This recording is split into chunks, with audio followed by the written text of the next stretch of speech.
मैंने यहाँ पर दो एनर्जी लेवल डायग्राम बनाए हैं, एक हाइड्रोजन के लिए यानी कि 1 इलेक्ट्रॉन स्पेसिस के लिए और एक मल्टी इलेक्ट्रॉन स्पेसिस के लिए। देखिए अगर हम बात करें यहाँ पर मैंने लिखा है 1s 2s एंड 2p। यहाँ पे एनर्जी है 1s की एनर्जी सबसे कम है, उसके बाद 2s और 2p की एनर्जी सेम है। Means 1s energy greater than less than 2s have energy equal to 2p। इनसे ज़्यादा जो एनर्जी है वो किसकी है 3s have energy equal to 3p which is equal to 3d and then 4s is equal to 4p 4d and 4f। Means अगर कोई भी स्पीसीज उसमें एक इलेक्ट्रॉन है यानी कि हाइड्रोजन है तो उसके लिए अगर प्रिंसिपल क्वांटम नंबर सेम है 2 this is principal quantum number, अगर प्रिंसिपल क्वांटम नंबर सेम है तो उनकी एनर्जीज भी क्या रहेगी सेम रहेगी, इसलिए हमने सेम लेवल पर प्लेस किया है। 2s 2p की एनर्जी सेम है, 3s 3p 3d की एनर्जी सेम है, 4s 4p 4d and 4f की एनर्जी सेम है। किसके लिए फॉर हाइड्रोजन। ऐसा इसलिए है बेटा क्योंकि हाइड्रोजन के अंदर एक इलेक्ट्रॉन है, एक इलेक्ट्रॉन होने के कारण हाइड्रोजन में दो तरीके के फोर्सेस एक्ट करते हैं। देखिए एक तो होता है फोर्सेस ऑफ इंटरेक्शन, एक होता है फोर्सेस ऑफ रिपल्शन। यहाँ पर सिर्फ फोर्सेस ऑफ इंटरेक्शन वर्क करते हैं क्योंकि इलेक्ट्रॉन एक होता है, फोर्सेस ऑफ रिपल्शन नहीं होते हैं।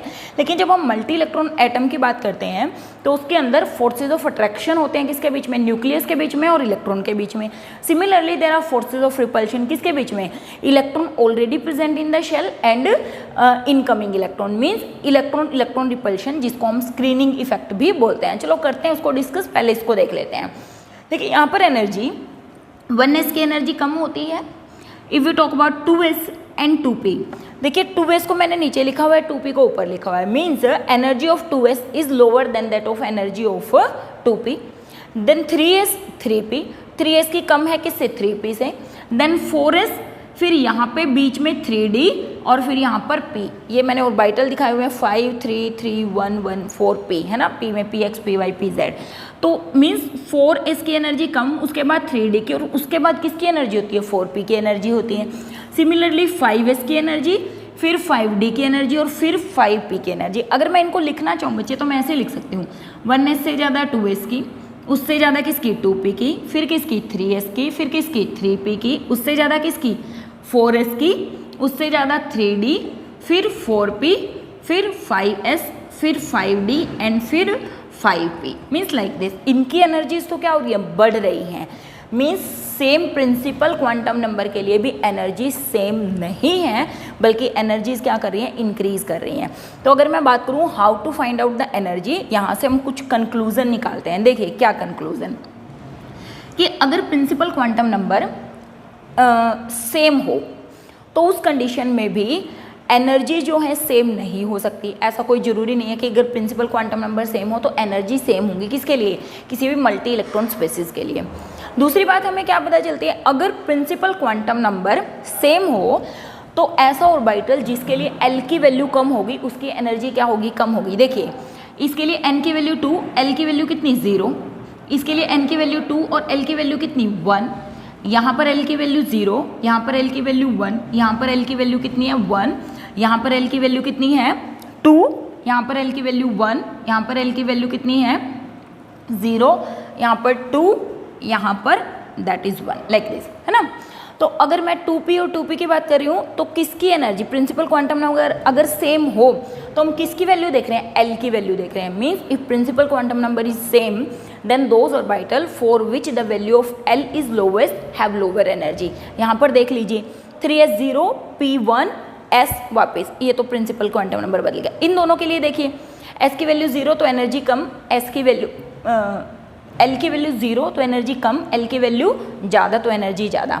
यहाँ पर आ जाइए 3D, यहाँ पर फिर से यही रूल अप्लाई कर सकते हो। देखिए 1 1 और 2 है ना, तो इसीलिए कम कम और इसकी उससे ज़्यादा, बीच में 4s आ गया, उसके लिए क्या रूल पड़ेंगे। Means to find the energy of any orbital in any shell, किसी भी शेल की या किसी भी ऑर्बिटल की एनर्जी को देखने के लिए हमें कुछ रूल्स देखने पड़ेंगे। तो ये तो बच्चे किसके लिए हैं, ये है हाइड्रोजन के लिए। हाइड्रोजन के लिए बच्चे फोर्सेस ऑफ इंटरेक्शन सिर्फ वर्क करते हैं किसके बीच में, न्यूक्लियस के बीच में और जो एक इलेक्ट्रॉन है उसके बीच में। लेकिन जब आप मल्टी इलेक्ट्रॉन एटम की बात करते हैं तो यहाँ पे न्यूक्लियस और इलेक्ट्रॉन के बीच में तो इंटरेक्शन है, लेकिन ये जो इलेक्ट्रॉन है आपस में इनके बीच में रिपल्शन भी है, जिसको हम स्क्रीनिंग इफेक्ट बोलते हैं। Screening effect means repulsion between the two electrons, दो इलेक्ट्रॉन के बीच में जो रिपल्शन है that is called screening effect. तो स्क्रीनिंग इफेक्ट जितना ज़्यादा होगा उस तरीके से हम एक वैल्यू निकालते थे जेड इफेक्टिव की वैल्यू, अगर आपको याद हो। चलो मैं डिस्कस एक बार कर ही देती हूँ थोड़ा सा, यहाँ पे मैं इसको रब कर रही हूँ। लेट वी डिस्कस हियर कि ऐसा एनर्जी डिफरेंस क्यों होता है मल्टी इलेक्ट्रॉन के लिए। बेटा सिंगल इलेक्ट्रॉन स्पीसीज में तो सिर्फ फोर्सेज ऑफ इंटरेक्शन वर्क करते हैं, but in case of multi electron species forces of interaction किसके बीच में होंगे? इंटरेक्शन न्यूक्लियस और इलेक्ट्रॉन के बीच में, that is less than forces of repulsion. And forces of repulsion बच्चे किसके बीच में होंगे? इलेक्ट्रॉन और इलेक्ट्रॉन के बीच में। और ये जो फोर्सेज ऑफ रिपल्शन होते हैं इनको हम स्क्रीनिंग इफेक्ट बोलते हैं। इसको हम क्या बोलते हैं? Screening effect. 10th क्लास में भी मैंने आपको कुछ बताया हुआ है इसके बारे में कि अगर already present electron incoming electron को अपने पास नहीं आने देता, वो उसको रिपेल करता है, दूर भगाता है, तो जो ये इंटर इलेक्ट्रॉनिक रिपल्शन होता है उसको स्क्रीनिंग इफेक्ट बोलते हैं। ठीक है, repulsion between two electrons, already present electron and incoming electron. तो यहाँ पे इस रिपल्शन को क्या बोलते हैं? That is called screening effect. ठीक है, तो इस स्क्रीनिंग इफेक्ट से हम जेड इफेक्टिव निकालते थे। अगर आपको याद है हम बोलते थे what is Z effective? Z effective is nuclear charge minus screening effect. ठीक है, कुछ कुछ ध्यान अब आने लग गया होगा कि जो जेड इफेक्टिव होता था, effective nuclear charge experienced by any electron that is equal to nuclear charge, यानी कि ये वाला अट्रैक्शन, माइनस उसमें से क्या करना पड़ेगा? इस इंटर इलेक्ट्रॉनिक रिपल्शन को माइनस करना पड़ेगा। देखिए ये जो इलेक्ट्रॉन है, मान लिया ये इस न्यूक्लियस की तरफ अट्रैक्ट हो रहा है, क्यों? क्योंकि इलेक्ट्रॉन के ऊपर नेगेटिव चार्ज, न्यूक्लियस के ऊपर क्या? Positive charge. तो ये तो क्या हुआ? अट्रैक्शन। लेकिन इस अट्रैक्शन को क्या कर रहा है? ये वाला जो इलेक्ट्रॉन है वो इतना ज़्यादा अट्रैक्शन इसको फील नहीं करने दे रहा है इस वाले इलेक्ट्रॉन को। रीज़न क्योंकि ये इसको दूर भगा रहा है, और जैसे जैसे इस इलेक्ट्रॉन की दूरी बढ़ेगी वैसे वैसे इन दोनों के बीच में जो इंटरेक्शन है वो कम होगा। इसका मतलब एक्चुअली में इस न्यूक्लियस को, इस इलेक्ट्रॉन के लिए जो फोर्स फील करना चाहिए, जो अट्रैक्शन फील करना चाहिए, वो फील नहीं कर पाता है। क्यों? क्योंकि इस रिपल्शन के कारण। तो इसीलिए हम जो एक्चुअल में इफेक्टिव न्यूक्लियर चार्ज, यानी कि जेड इफेक्टिव का मतलब क्या होगा? Actual nuclear charge experienced by any electron from its nucleus, उसमें से हमें स्क्रीनिंग इफेक्ट को माइनस करना पड़ेगा। इसका मतलब जितना ज़्यादा जेड इफेक्टिव होगा उतना ही ज़्यादा आप ये सोच सकते हैं एनर्जी होगी। More the Z effective more will be the screening energy, less will be the Z effective less will be the screening energy. ठीक है, और जैसे जैसे इलेक्ट्रॉन्स बढ़ते चले जाते हैं जेड इफेक्टिव बदलता है, जेड इफेक्टिव अगर बदलता है, इसीलिए एस, पी, डी और एफ की एनर्जी जो होती हैं सेम शेल के अंदर भी चेंज होती हैं, या सेम प्रिंसिपल क्वांटम नंबर के लिए भी बदलती हैं। तो ये रीज़न होता है कि क्यों मल्टी इलेक्ट्रॉन की एनर्जी सेम नहीं होती जबकि सिंपल की एनर्जी क्या होती हैं? सेम होती हैं।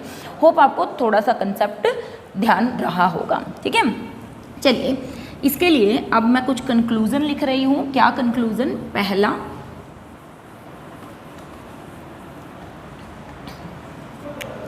फॉर मल्टी इलेक्ट्रॉन की बात करें, पहला, for the same value of N energies of orbitals is not same. ठीक है ना, सेम वैल्यू ऑफ एन के लिए ऑर्बिटल्स की एनर्जी सेम नहीं है। मीन्स 2s की एनर्जी से 2p की ज़्यादा है, उससे 2d तो होता ही नहीं। Means same value of N energy of orbital is not same. Means 2s से एनर्जी किसकी? 2p की ज़्यादा है। सिमिलरली 3s से 3p की, 3p से 3d की ज़्यादा है। सिमिलरली 4s से 4p की, 4p से 4d की और 4d से 4f की ज़्यादा है। मीन्स अगर प्रिंसिपल क्वांटम नंबर सेम है फिर भी ऑर्बिटल्स की एनर्जी क्या होती है, बढ़ रही है। ठीक है, ये हमें यहाँ से देखने को मिला। Secondly, for the same value of n, अगर n की वैल्यू सेम है, those orbitals which have lower value of L have lower energy। अगर n की वैल्यू सेम है तो एनर्जी कौन डिसाइड करेगा, L डिसाइड करेगा। For example 3s 3p 3d, तीनों में n सेम है, इसके लिए L 0, इसके लिए 1, इसके लिए L कितना 2, तो किसकी एनर्जी ज़्यादा है, D की एनर्जी ज़्यादा है। मतलब 3D की, यहाँ पर देख लीजिए किसकी कम है, 3s की, फिर किसकी है 3p की, और फिर किसकी है 3d की। 4s को अंदर मत लीजिएगा, अभी हम इनकी बात कर रहे हैं, इन तीनों के, इससे ज़्यादा इसकी, इससे ज़्यादा एनर्जी इसकी। मीन जैसे जैसे जिसके लिए लोअर वैल्यू ऑफ L होगी उसकी एनर्जी क्या होगी, कम होगी। ठीक है, और अगर हम बात करें थर्ड पॉइंट की बात करें, अगर सेम वैल्यू ऑफ n हो, ठीक है ना, और सेम वैल्यू ऑफ L भी हो, n भी सेम हो और L भी सेम हो, तो उसके लिए हम क्या वर्ड, देखिए थर्ड पॉइंट हम क्या करते हैं, energy is decided by n plus L rule.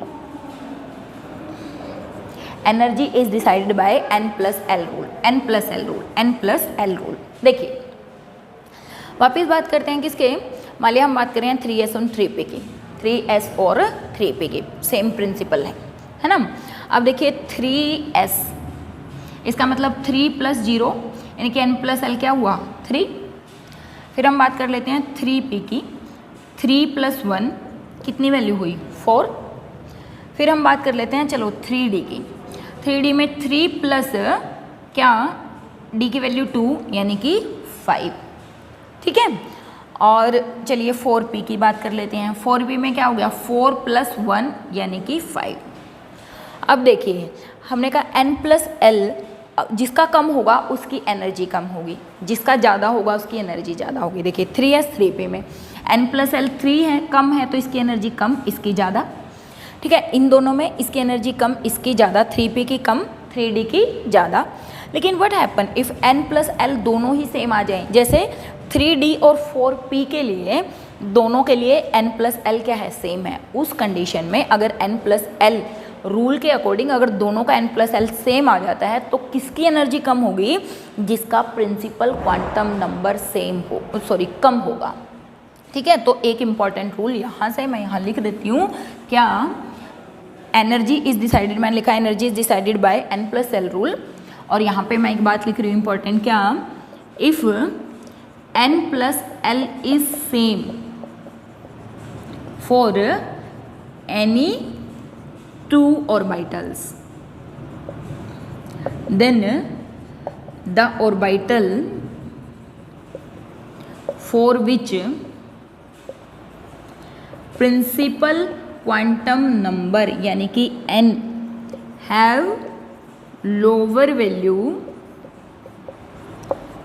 have lower energy, means उस कंडीशन में हम क्या चेक करेंगे, प्रिंसिपल क्वांटम नंबर किसका कम है। देखिए बच्चे अभी एनर्जी लेवल डायग्राम मैंने रब कर दिया, लेकिन आप देख सकते हैं कि जो 3D था, 3D की एनर्जी 4p की एनर्जी से कम थी, जबकि अगर हम देखें D और P में इसकी वैल्यू 2 थी, इसकी वैल्यू 1 थी। क्यों? क्योंकि अगर इनका n प्लस L सेम आता है तो हमें क्या चेक करना पड़ता है, प्रिंसिपल क्वांटम नंबर। जिसका प्रिंसिपल क्वांटम नंबर छोटा उसकी एनर्जी कम, जिसका प्रिंसिपल क्वांटम नंबर बड़ा उसकी एनर्जी ज़्यादा। तो इस तरीके से हम क्या निकाल सकते हैं बेटा, energies of these orbitals determine की जा सकते हैं। तो इसी के बेसिस पर इन ऑर्बिटल्स को जब अरेंज किया जाता है on the basis of energies, इसको बोलते हैं energy level diagrams. Means the diagrams, मैं कर दूँ इसको, और अब n plus L rule, main बातें यही ध्यान रखनी है। वैसे तो बहुत कुछ लिखा होगा बुक्स में, हमने कहा same value of n same नहीं हो सकती। मतलब जैसे जैसे आप आगे बढ़ते हैं एनर्जीज भी क्या होती जाती हैं, चेंज होते जाते हैं, इंक्रीज होते जाते हैं। हमने कहा कि फिर हम किसको देखते हैं, एल की वैल्यू को देखते हैं सेम प्रिंसिपल क्वांटम नंबर के लिए। अगर दोनों का प्रिंसिपल क्वांटम नंबर सेम है तो एल जिसका छोटा होगा उसकी एनर्जी भी कम होगी, एल जिसका बड़ा होगा एनर्जी भी ज़्यादा होगी। फिर हमने कहा कि ऐसा भी हो सकता है कि अगर n प्लस एल रूल के अकॉर्डिंग हम एनर्जीज डिसाइड करते हैं, अगर दो ऑर्बिटल्स की n प्लस एल सेम हो तो उस कंडीशन में हमें we have to check principal quantum number. जिसका प्रिंसिपल क्वांटम नंबर छोटा उसकी एनर्जी कम, जिसका प्रिंसिपल क्वांटम नंबर बड़ा उसकी एनर्जी ज़्यादा। इसीलिए हम इनको इस तरीके से अरेंज कर देते हैं। तो ये हमारा छोटा सा कॉन्सेप्ट हुआ क्या करने के लिए, एनर्जी लेवल डायग्राम को रिप्रेजेंट करने के लिए। तो अगर मैं बात करूं what is energy level diagram, the diagram in which orbitals are arranged, the diagrams in which orbitals are arranged according to their increasing energies are called energy level diagram. ऐसे डायग्राम जो भी हमने ऊपर ड्रॉ किए थे जिनमें orbitals को arrange किया गया किसके बेसिस पर, on the basis of their increasing energy, that is called energy level diagrams. ठीक है, तो इन एनर्जी लेवल डायग्राम्स के बेसिस पर ही हम इलेक्ट्रॉनिक कॉन्फ़िगरेशन करते हैं। और एक बार मैं अब ये सभी जो ऑर्बिटल्स हैं इन सब की एनर्जीज़ को आपको बता रही हूँ कि किस तरीके से अरेंज करेंगे। ठीक है, सो let we check the energies of these orbital.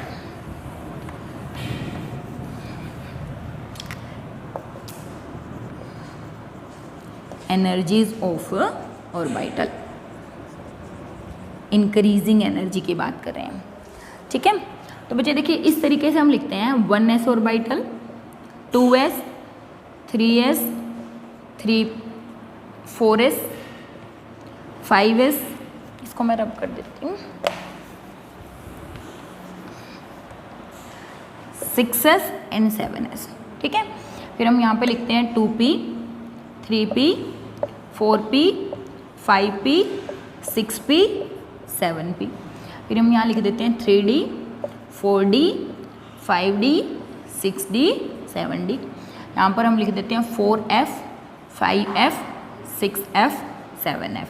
Hope आप ये समझ गए होंगे कि 1p नहीं होता है, 1d 2d नहीं होता है, 1 2 और 3f नहीं होता है। ये मैं आपको ऑलरेडी डिस्कस कर चुकी हूँ कि ऐसा क्यों होता है। Means 1s orbital, s orbital 1 से, p 2 से, d 3 से और f 4 से शुरू होता है। तो देखिए मैं एक लर्निंग प्रोसीजर आपको बता रही हूँ। देखिए यहाँ से हमें कट करना शुरू करना है इस तरफ से, 1s 2s, 2p 3s, 3p 3s, 3 3 3 like this. देखिए ये एरोज मैंने लगाए हैं। अब ध्यान दीजिए टेढ़े एरो लगाएंगे तो आपका सीक्वेंस भी गलत हो जाएगा। देखिए अब मैं लिखना शुरू करती हूँ।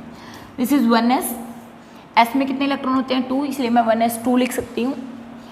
इससे ज़्यादा एनर्जी किसकी है 2s की, इससे ज़्यादा एनर्जी इधर से शुरू करना है, तभी मैंने एरो इधर से शुरू किए थे। इससे ज़्यादा किसकी है बेटा 2p की, फिर किसकी है 3s की, फिर देखिए बच्चे किसकी है 3p की, देन 4s की, देन 3d की, उसके बाद 4p की, फिर देखिए बच्चे किसकी है 5s की, फिर 4d की, फिर देखिए 5p की और फिर 6s की, 5p 6s। ठीक है, फिर यहाँ आ जाइए, फिर कौन है 4f, फिर 5d, फिर 6p, फिर 7s एंड सो ऑन। इस तरीके से आप सबको अरेंज कर सकते हैं। ये इंक्रीजिंग ऑर्डर है। अब आप देखिए अगर आपको ये हमें किस लिए चाहिएगा, जब हम इलेक्ट्रॉनिक कॉन्फ़िगरेशन करेंगे तो ये सारा सीक्वेंस हमें याद होना चाहिए। ये सारा सीक्वेंस हमें याद होना चाहिए। ऐसा क्यों है, क्योंकि जब इलेक्ट्रॉन्स भरते हैं बेटा तो हम बहुत सारे रूल्स फॉलो करते हैं, मोस्ट प्रोबेबली बहुत सारे नहीं, 3 रूल फॉलो करते हैं, जिनमें से एक हम ऑलरेडी कर चुके हैं, that is poly exclusion principle, हंस रूल ऑफ मैक्सिमम मल्टीप्लिसिटी करेंगे और आबव प्रिंसिपल करेंगे। उसके अकॉर्डिंग ये रूल क्या कहता है बेटा, जिसकी एनर्जी कम होगी उसको पहले भरिए। अगर मैं बात करूँ कि हम स्टेप्स चढ़ते हैं, सीढ़ियाँ चढ़ते हैं, तो हम क्या करते हैं, पहले पहली सीढ़ी पे पैर रखते हैं, फिर दूसरी पे, फिर तीसरी पे। आप कहेंगे मैडम मैं तो पहले ही तीसरी पे रख जाता हूँ।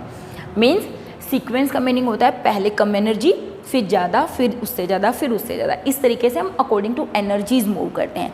सिमिलरली ये जो ऑर्बिटल्स हैं वो भी अकॉर्डिंग टू इंक्रीजिंग एनर्जी ही फिल किए जाते हैं। मीन्स जिसकी एनर्जी कम पहले उसको भरिए, फिर ज़्यादा वाले को भरिए, फिर उससे ज़्यादा वाले को भरिए और फिर उससे ज़्यादा एनर्जी वाले को भरिए। तो हमने कहा 1s 2s 2p 3s 3p 4s 3d 5d।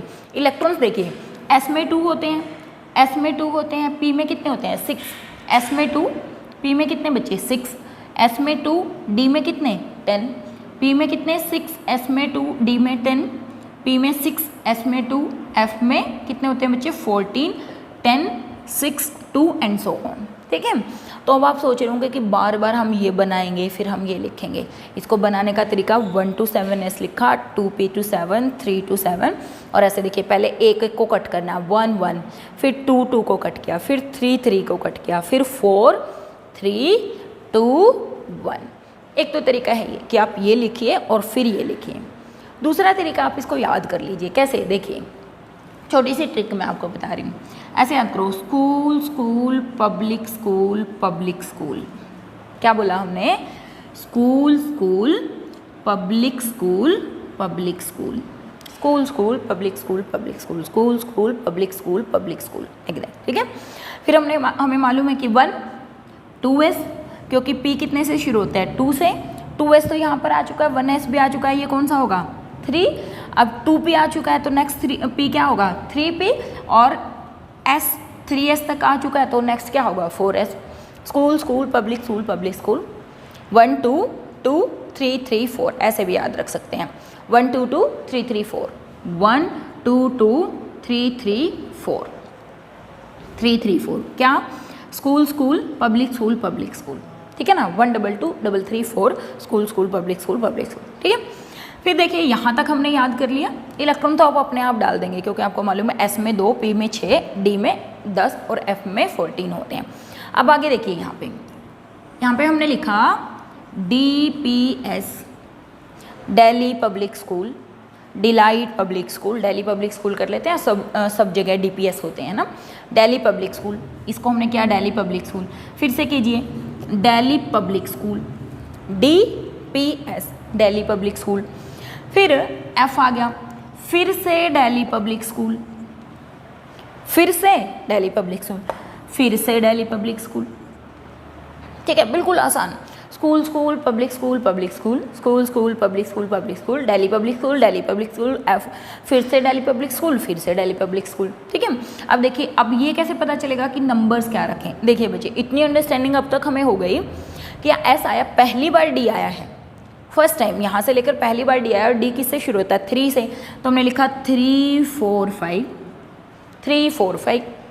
अब एक बार तो D आ चुका था, अब दूसरी बार D आया है, तो दूसरा कौन सा होगा 4 5 6, है ना।